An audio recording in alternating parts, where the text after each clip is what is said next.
Hey everybody, it's Doc here, and it's time for another weekly haul. So let's see what I picked up this go around. All right. We're going to start with Green Lantern Corps, issue 4 by Morgan Hampton, Jeremy Adams, Ken V. Marion, and who is the other person? Doo-doo-doo-doo.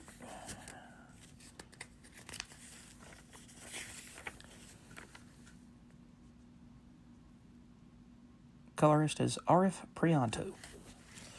Okay, guys, so we have the continuation of Guy Gardner's story. We have Joe Mullins. We have Simon Baz. And we have all of these players coming in together. We even have Kilowog and this new trainee for the Green Lantern Corps. And Kilowog says, they say that this kid's got something special, but I hadn't seen it yet. So you get Simon Baz and Joe Mullins going off to a dead Starro called Necrocopia, and they're looking for a psionic battery. Well, they end up finding a psionic battery from this cat right here, but he's not as altruistic as it seems. Meanwhile, you've got Guy Gardner taking along Snarf here to go and find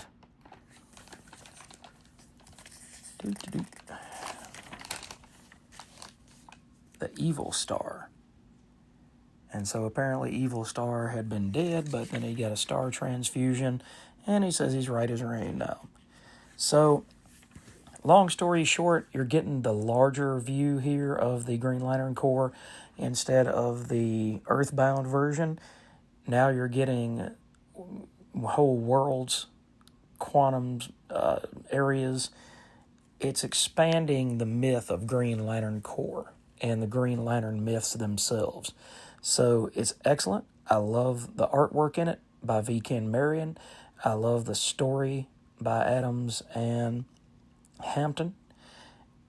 It's kind of like during Blackest Night, Green Lantern Corps was a really great title on the side that went along with what Jeff Johns was trying to do with that title at the time. So here you have the expansion of the lore that Jeremy Adams has built in the Green Lantern main title. So it's definitely entertaining, and I can't wait to see what happens in the next few issues. Hi, Percy. You is on camera. Hey, buddy. All right, next up is Phantom Road, and in issue 12 by Jeff Lemire, Gabriel Walta, and Jordi Belair, we finally understand what's going on here. There's ley lines, there's dead zones, there is this Hugo Ham character that's created all of these Big Billy gas stations, which are kind of like flying J's if you're around. No, baby, can't eat paper. That's not a good idea. Stomach will be all messed up. Knock it off. So you've got Weaver and you've got his partner, and they find this one guy. Hang on. Percy, you can't eat paper, baby. You can't do it. So leave it be. Leave it alone. So they find this guy, and he's got this stone, it almost looks like a rock, but he's holding it like a baby. And they're just trying to make it to the Billy Bear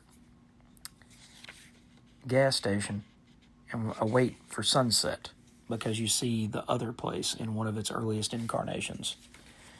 And in the meantime, you get Hugo Ham, you get his henchman, and then you get something, which I hope I'm not spoiling the last part here, but you see that somebody has touched this rock, and now it's unleashed a lot of crazy sepia tone type energy. And you get to see that issue 13 supposedly comes out next month. So this book, for the first 10 issues, and it came back with issue 11, had been kind of enigmatic, to say the best. You had an idea of kind of what was going on, but not really. It was like the best and worst episode of The Twilight Zone put together. But now, with this issue here, it's one of those situations where I keep saying if something doesn't happen in X title, then I'm dropping it. And this was one of those that even though it had just come back, I really needed to see some action. I really needed to see some forward momentum. And this book here gave me everything that I could have wanted in this issue. All right, next up we have Spawn, issue 364 by Todd McFarlane with art by Brett Booth and inks by Adelso Corona. And you get Heaven. You get Earth. And you get Hell with Nyx. So it says God, Gaia, and Nyx. Then you get this really cool double-sized splash page that looks like it could have come out of Youngblood circa 1990s. Hang on a minute. Percy's over here tearing my bag up. Now he's running, not quite on my comic books, but across my comic books. Good job, Percy, man. They're all trying to stop this guy here, who he looks kind of big. He might be about 6'9", maybe 6'10", maybe the size of the Undertaker. So you've got Haunt, you've got all of these different characters here that are all coming together to try to stop this giant creature. And nobody knows, kind of like Godzilla, nobody really knows what he is, what he wants. All right, you get one, Percy, that's all you get. Don't run across my Spawn book again. I'm going to get Spawn to come take you out with his hell powers. So you've got Spawn fighting amongst themselves with Haunt and with Focus and all of these giant characters, and they're all trying to match up against this one big guy. And I'm not going to spoil what happens, except 3822. Not really sure where that is. It doesn't sound like a zip code, but this is one of those books also that I told the guy at the shop. I said, you know, if Spawn doesn't pick up in this issue, I'm going to drop it. I'm just going to let it go because I've been reading it since 350 and it's been a good solid book, but it hasn't been earth-shatteringly awesome. This issue changed that. We have to find out in issue 365 what the heck is going on. All right. Transformers issue 20. I am very sad to see Daniel Warren Johnson go after issue 24, so we only have 4 more issues to go. Actually, 3 more issues to go. So here we have Daniel Warren Johnson with writing, Jorge Corona on art, and Mike Spicer on colors. You get Astro Train versus Megatron. You get the body of Ultra Magnus. You get these really cool, that's really pretty pictures of the stars background of the universe with Optimus Prime and some deep thoughts talking to Spike about what's going on and why they're having to have reinforcements. And eventually Spike says, you know, I bet there's sunsets on Cybertron. I bet you get to see the sunset. And he said, yeah. He said, well, if there's a sunset, then there's a sunrise. Because Optimus is trying to figure out why he's so angry. He has yet to figure out where this anger and these visions are coming from. In the meantime, you have the reintroduction of the aerial bots. And you get to see Optimus happy for just a moment. And here we have one of the Guardians on Cybertron, flying around Cybertron. You get Starscream put back together 110%, and you even get Megatron back in his gun form. This is everything and anything that a Transformers fan of G1 could ever want. And Daniel Warren Johnson has absolutely knocked it out of the park. So if you're not reading this book, I don't know why. Maybe you've got psychosis, drug and alcohol problems. Hey, we've all got stuff going on in our lives. But for whatever reason, if you're not reading this book, you need to check it out. All right, Ultimate X-Men. This is going to be my final issue of Ultimate X-Men. It was not terrible by any means. Get down, Percy. Stop it. But even though Peach Momoko has done a really great job of this story. It's just not interesting to me. Here we're seeing the people try to figure out the children of the atom, try to figure out the Shadow King, pretty much try to figure out the big beats of this story. So it is moving the story forward, but just not at a pace that is sustainable to me. I'm going to have to cut back on some books here.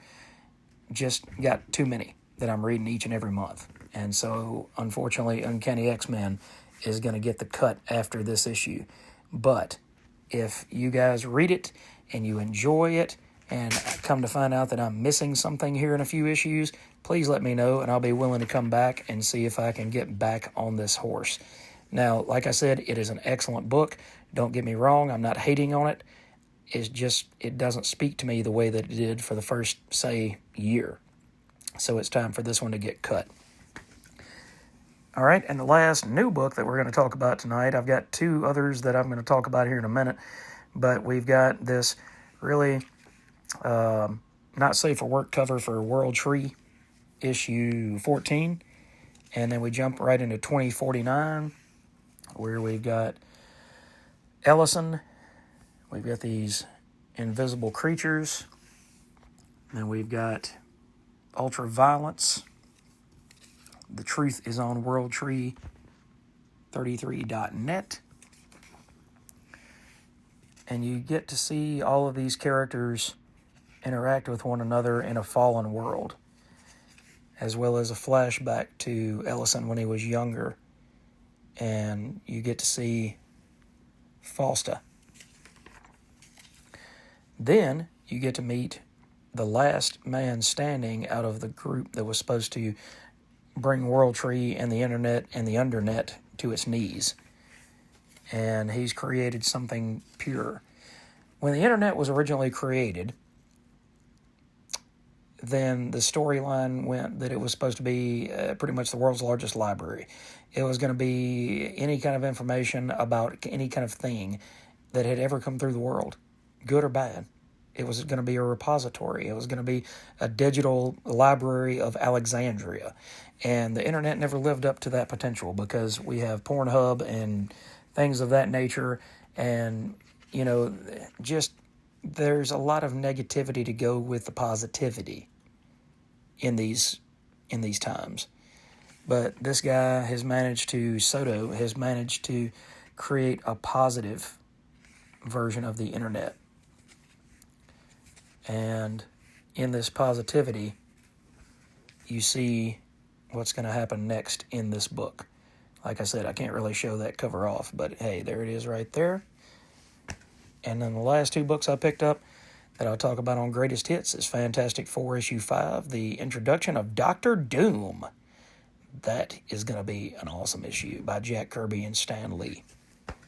And the last book that I'm going to talk about on an episode of Initial Assessment, after my cat knocks all my stuff down over here, is Exquisite Corpses by James Tynion, Michael Walsh, Jordi Belair, and Becca Carey. So look for this book and this book in upcoming videos. Do not look for this one because this one has already been talked about. All right, guys, thanks for watching. Hope you guys picked up everything that you actually wanted. I realized after I left that Flash Gordon issue 9 came out as well. So I'm going to have to go back to the shop tomorrow and go pick that one up. Are you guys reading Flash Gordon? I would check it out while Jeremy Adams is still on it, which I think is through issue 15. So you've got at least another 6 months to go. All right, guys, thanks for watching again. I hope you have a great week and hope you picked up all your books, and we'll catch you next time.